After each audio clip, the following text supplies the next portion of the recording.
de nossos pastores.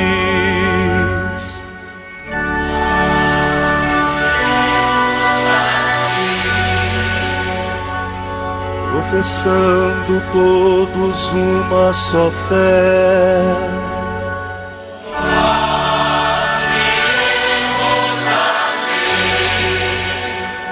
armados com a força que vem do Senhor, nós iremos a ti, sob o impulso do Espírito Santo.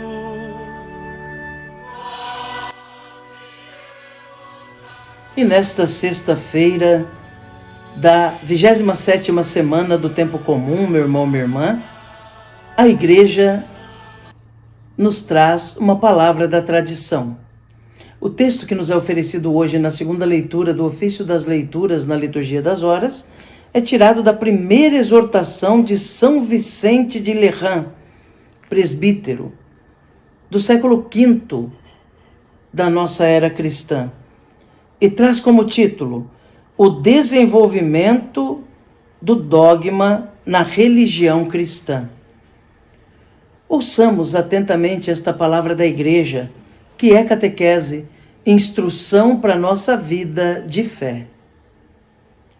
Não haverá desenvolvimento algum da religião na Igreja de Cristo? Há certamente, e enorme.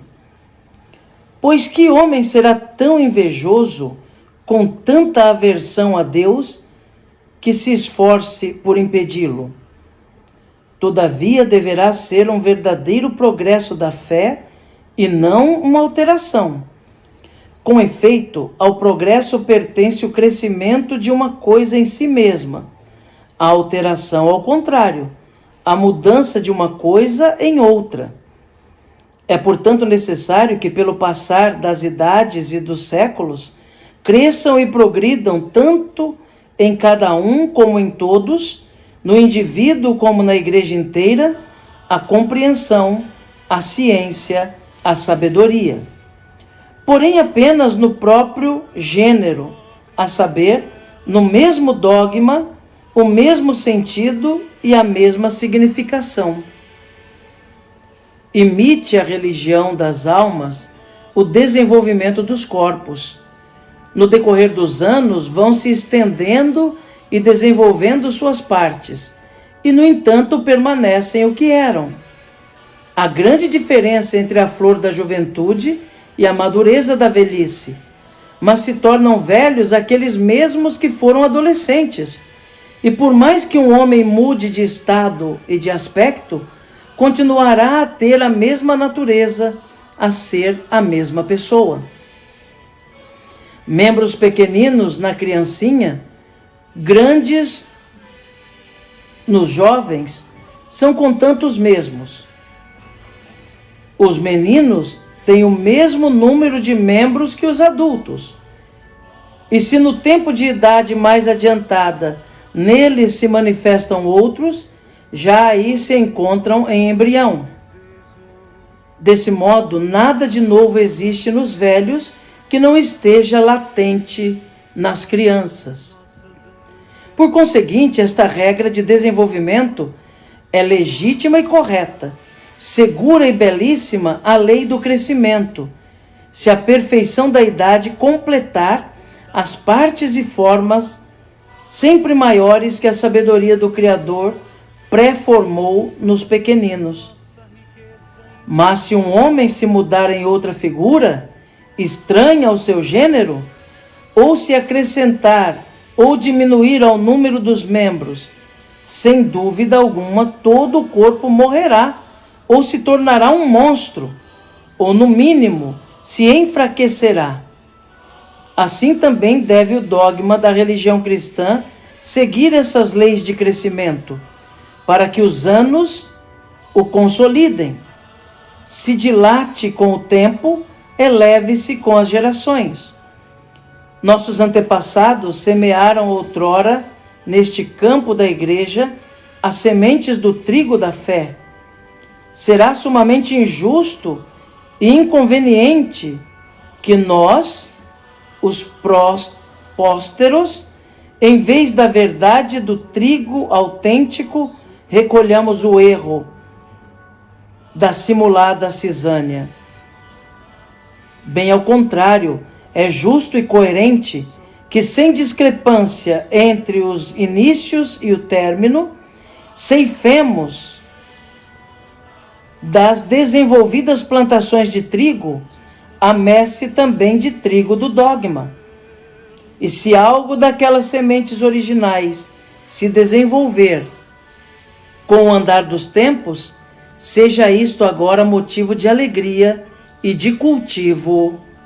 Amém. Meu irmão, minha irmã, que belo texto esse de São Vicente de Lerran, que vem nos falar sobre a igreja que é dinâmica, a fé da igreja que é dinâmica, porém, a mesma fé, a mesma doutrina, o mesmo dogma. O que é um dogma? O dogma é uma afirmação de fé da qual nós não podemos abrir mão. Por exemplo, dizer Jesus Cristo é Deus. Isso é um dogma. Quem negar isso não pode ser chamado de cristão. Negar que Jesus é Deus é uma afirmação de fé da qual nós não podemos abrir mão. São Vicente de Lerran diz que o dogma, ele está na vida como uma semente que vai brotar e vai se desenvolver, como um corpo que permanece sempre o mesmo corpo, apesar de ter se desenvolvido durante os anos. A fé da igreja também é assim. Ela continua se desenvolvendo, porém não pode negar-se a si mesma. A verdade de fé proclamada, ela permanece, ainda que ela seja melhor compreendida com o passar do tempo, seja melhor desenvolvido o seu conteúdo com o passar do tempo. Mas o núcleo da verdade de fé não pode ser mudada sob pena de heresia. Quem se arroga a querer mudar o núcleo da fé, sobretudo de um dogma de fé, de uma afirmação infalível de fé, cai em heresia, nega a própria fé, se coloca de fora da fé. Durante os séculos, os dogmas foram sendo desenvolvidos, foram se explicando melhor, sendo melhor explicados, melhor compreendidos, melhor exemplificados. Mas o núcleo da fé não pode mudar. Aquilo que aderimos pela fé nos dá força para nos afirmarmos como cristãos. E nesta sexta-feira, meu irmão, minha irmã, rezemos a Nossa Senhora, apresentando a Mãezinha do Céu nossa vida, com nossos pedidos, preces e agradecimentos, certos de que ela conduz tudo isso a Jesus, nosso Senhor. Ave Maria, cheia de graça, o Senhor é convosco. Bendita sois vós entre as mulheres, e bendito é o fruto do vosso ventre, Jesus. Santa Maria, Mãe de Deus, rogai por nós, pecadores, agora e na hora de nossa morte. Amém. Rogai por nós, Santa Mãe de Deus, para que sejamos dignos das promessas de Cristo. Amém. E a você, meu querido irmão, minha querida irmã, desejo que tenha uma sexta-feira abençoada, repleta de Deus e das oportunidades de se fazer o bem. Que Jesus abençoe você, meu irmão. Que Jesus abençoe você, minha irmã. Abençoe-vos o Deus Todo-Poderoso, Pai, Filho e Espírito Santo. Amém.